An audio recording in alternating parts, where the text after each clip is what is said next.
What's going on? Mr. Tomei here, hanging out with my stuffed animal friends. Um, the gang's all here. We're gonna talk about the Civil War today, but I want to just show these guys off. If you haven't seen them before.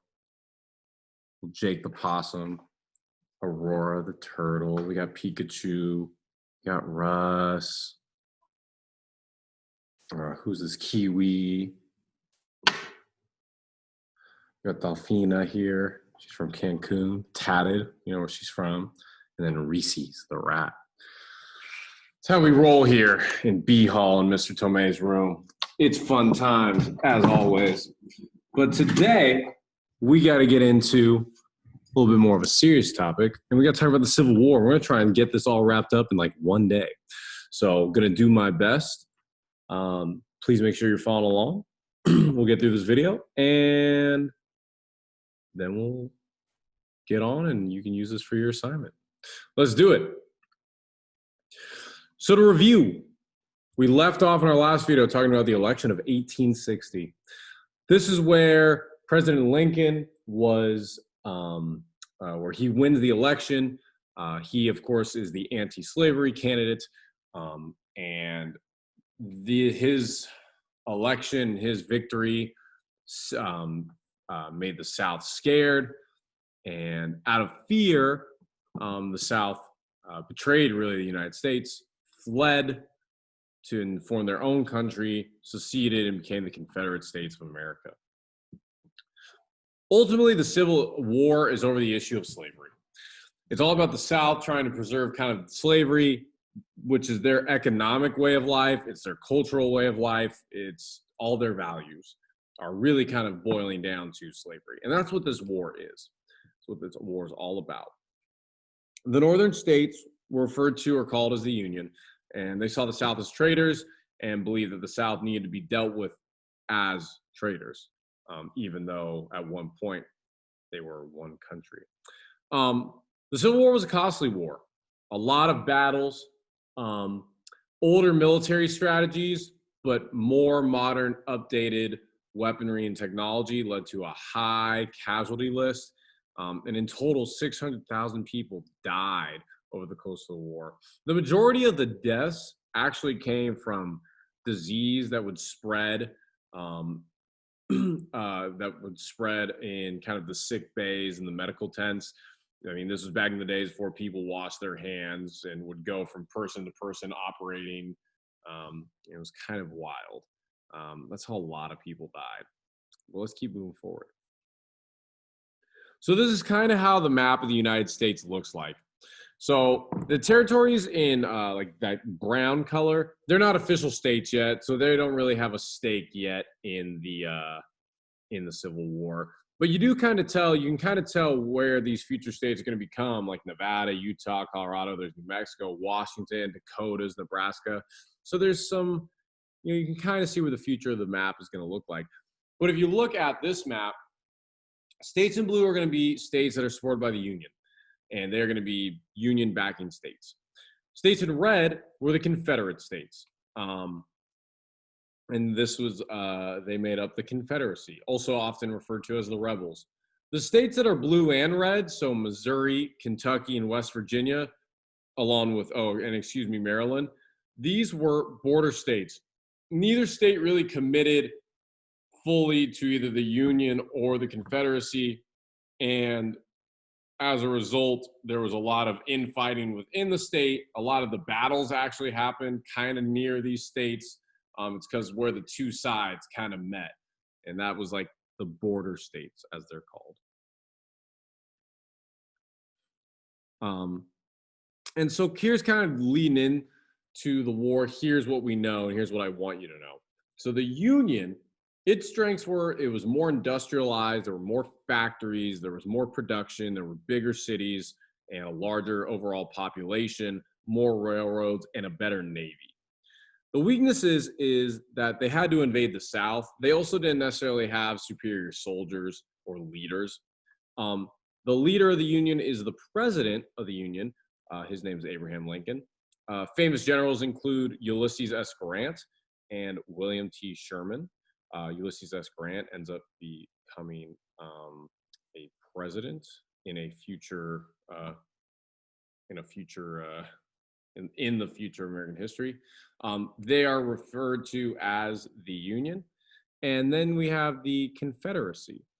The Confederacy, their strengths were that they had home field advantage, superior soldiers, and they really relied on that. And they thought that that was going to allow them to win the war, that they were just better soldiers and better leaders, and that's what would lead them to victory. Their weaknesses were that they had limited supplies, they had limited railroads, and factories. They weren't as strong economically, and they had a weaker navy. Jefferson Davis was the president of the Confederacy. The main general of the South is Robert E. Lee, and nicknames include like the Rebels. You've probably heard of this before. So we have the two sides. You'll see the Union. These pictures are from Civil War, like reenaction, battles and stuff, reenacting. And so on the left, we have the Union. You have the blue uniform. And on the right, you have the Confederates or the rebels in kind of the gray uniform. The flag here represents the Union states. And then the flag on the bottom is kind of infamously the Confederate flag. We're going to talk a lot more in our next class about Reconstruction, about kind of the legacy of the South, the Confederate flag, the Confederate statues and monuments. We're going to talk more about that in Reconstruction in our next video. Here are just a list of the capitals. So they're actually pretty close to each other. DC is pretty much right on the borderline of where the Confederate and Union boundary was. And then you had Richmond, Virginia, which was the capital of the Confederate States. They weren't more than, say, within 100 miles of each other, not much further from, I'd say, here to Sacramento. So pretty close to each other. And it's kind of funny that the two capitals are so close to each other. Just thought I'd include that. We're going to talk about some of the important battles I'd like you to know. First one is the Battle at Fort Sumter, which is actually way in the south in Georgia. Let's see, can I go back? Yes, I can. Which is right down here. Or not Georgia, excuse me, South Carolina. And so it was about a 3-day battle that took place. It was kind of the first battle of the Civil War. When the Union and Confederacy split up, the Confederates demanded that a Union military base in Confederate territory be abandoned. The Union was like, nah, we're not going to do that. And so as a result, the Confederacy launched attack and inevitably took over the base. This was the first battle in the war. We're going to see a lot, and specifically early, that the Confederates, because they had better soldiers and better leaders, get out to an early lead in the Civil War. Here's just a list of the variety of battles, and we're not going to look into all of them. But if you'll notice, most of them occur kind of along kind of the border between the North and the South. There's obviously a lot kind of along the East Coast and in around Virginia, Maryland, because that's where the two capitals were. There's also some up through Philadelphia. Sometimes there was battles even far north, like in Ohio, almost in Indiana, way north into Missouri. A lot of battles kind of through here, kind of along the Appalachians. There's a lot of battles right here kind of leading into Atlanta. You have a lot of battles up and down this kind of line right here. That's the Mississippi. It was a valuable waterway. A lot of battles down south in Louisiana. You also had a lot of battles over here in Missouri and by Kansas, with Kansas being a free state and Missouri being a slave state. So there were a lot of battles in this area. There are also some obscure battles way down here at the bottom of Texas, over in New Mexico.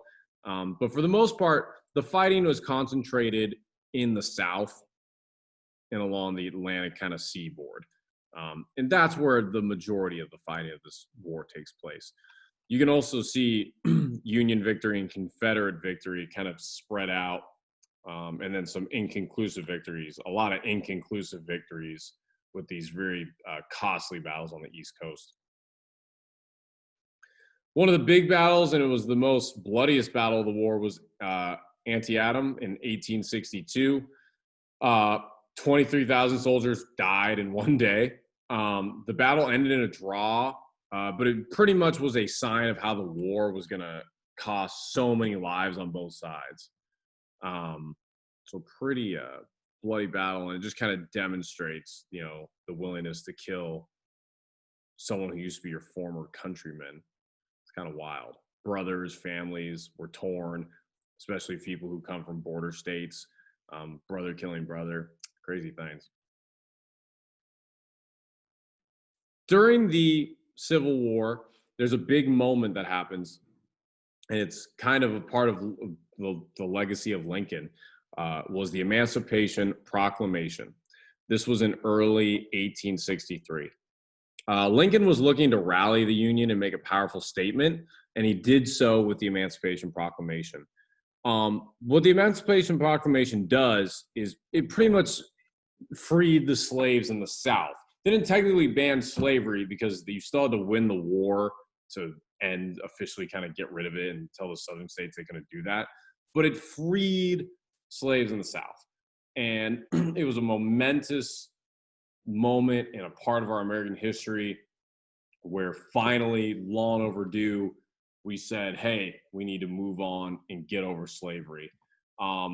And it was kind of a reminder for the soldiers and the people of the North to keep fighting, to not lose faith, especially because it was a lot of fighting, a lot of bloodshed going on. People weren't sure what the outcome was going to be. So this was a really unifying moment in American history, especially for the Union. And then we get probably most famously the most famous battle of the Civil War, the Battle of Gettysburg. Happens in the summer of 1863. It's considered the turning point in the Civil War, where the North demonstrates that they were able to strategically beat the South, and soon after would drive the Southern soldiers and the rebels all the way back and eventually win the war. At the time, General Lee and his Southern Army, they were advancing up through the North. They were hoping they were going to claim D.C. They weren't very far out. Early on in the war, the South was winning most of the battles and capturing important checkpoints, roads, rivers, trains, and cities. However, the lack of economic stability in factories meant little to no supplies for tired and worn-out soldiers. There was no way to maintain their early success, and so the South began slowly retreating for the rest of the war. And Gettysburg was kind of the beginning moment for that. The North finally was able to stop their advance, the Southern advance, at this battle, and they pushed back General Lee and his troops, and the South was forced to retreat. In total, over the course of 3 days, 50,000 people died, and today Gettysburg is this famous kind of part of our history. You can go visit Gettysburg in Pennsylvania, and it's the hollow grounds of Gettysburg, as they say, where so many people died,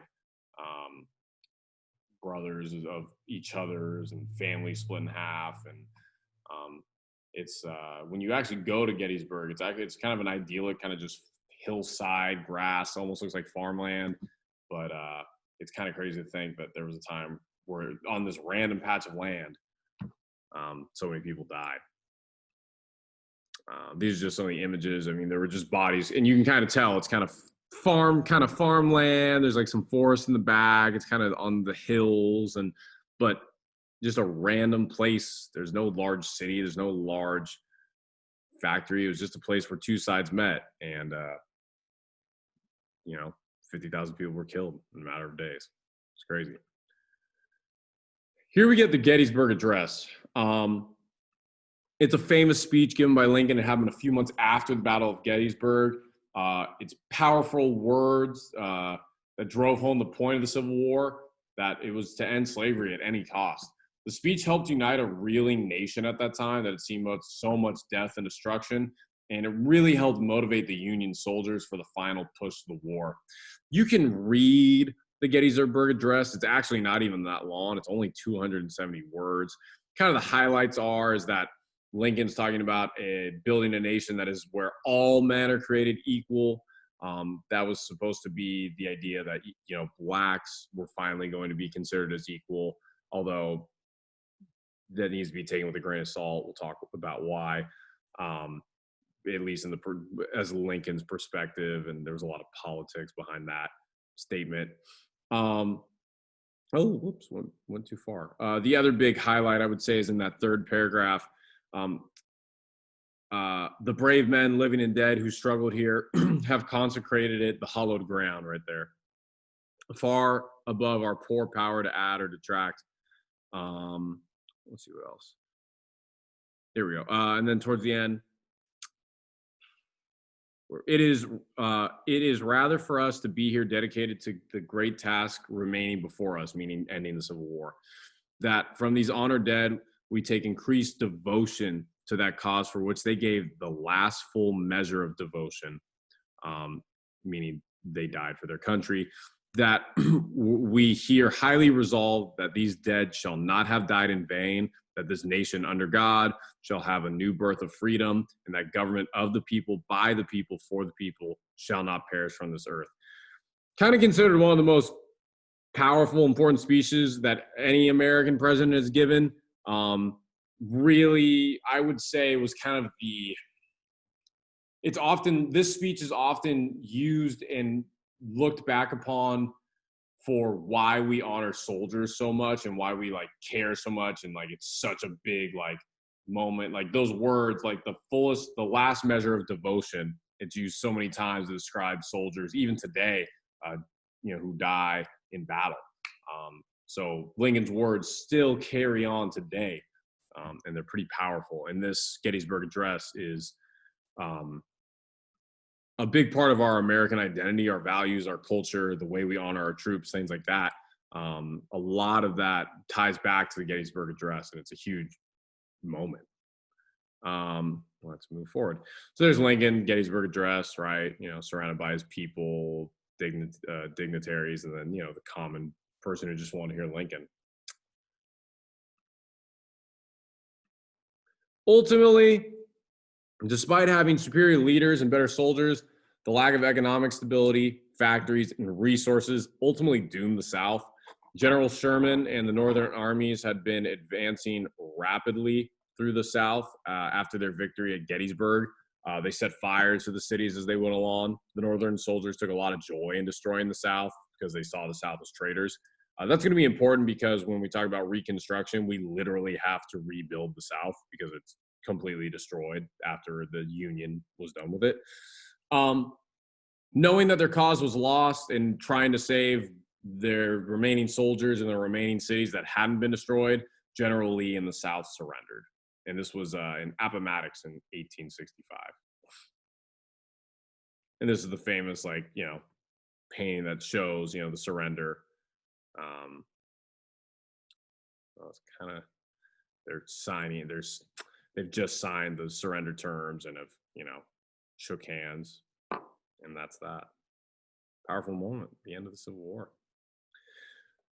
But this peace, this joy would not last. The celebration, the end of the Civil War, would be soon soured through the assassination of President Lincoln. Just 5 days after the Confederacy and General Lee had surrendered at Appomattox, Lincoln was assassinated. John Wilkes Booth was a supporter of the South who tried to revive the Confederates' cause. It was ultimately for naught. Booth originally escaped, but was killed about 12 days later by being burnt alive in a barn. Tough way to go. It was a huge blow to our country. We had just celebrated winning the war. Lincoln was the first president ever to be assassinated. Since then, we now have Secret Service, and, you know, people do not get really close to the president anymore without great, like, precaution and whatnot. Without a great unified leader like Lincoln as president, the following years, what we're going to talk about in our next video, which we call Reconstruction, would become very turbulent. And I got to fix that typo. I'll change that. But have caused long-lasting damage to our country to this day.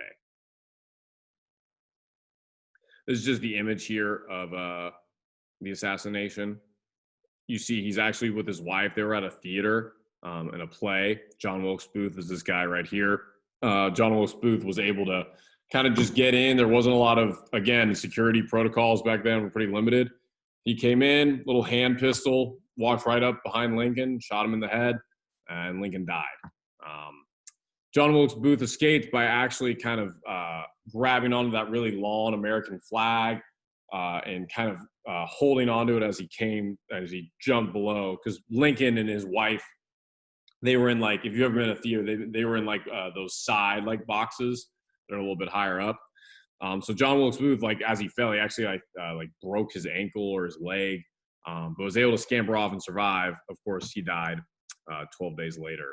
But this moment in history is important because our history might be very different. The world we're living in today maybe is better if Lincoln was still president. I don't know if that's true or not, but Lincoln was a very strong, unifying leader that had a lot of support. And it would have been interesting to see what Lincoln would have been able to do to repair our country in the years after the Civil War ended in what we call Reconstruction. And now kind of getting to what you're going to be tasked to do with your assignment today, the legacy of President Lincoln. Because in Reconstruction is really about the legacy of the Civil War, and that's we'll talk a little bit more about the Civil War. But a big part of the Civil War is it's tied to President Lincoln's identity. And a lot of people have the mindset, and what's been taught is that Lincoln saved our country at a time when it was at its greatest moment of its biggest moment of weakness. He was a great leader, great speaker, was able to get a lot of legislation done, work across the aisle. And he was killed before he could even really truly see the end of slavery and walk us through the Reconstruction process. But at the same time, it should be noted that Lincoln didn't necessarily believe that black and whites were equal or thought they would ever be. It's going to be a part of your assignment. You're actually going to read things that he said that if we read today, we'd be like, whoa, we shouldn't be saying that. That's like racist. While he saw slavery as an abomination, he failed to denounce racial superiority beliefs in the country and perhaps with himself. As with many other famous people, I think it's important that we just need to be able to view them in their totality for the good and for the bad things they believed or did. So that's going to wrap up this video.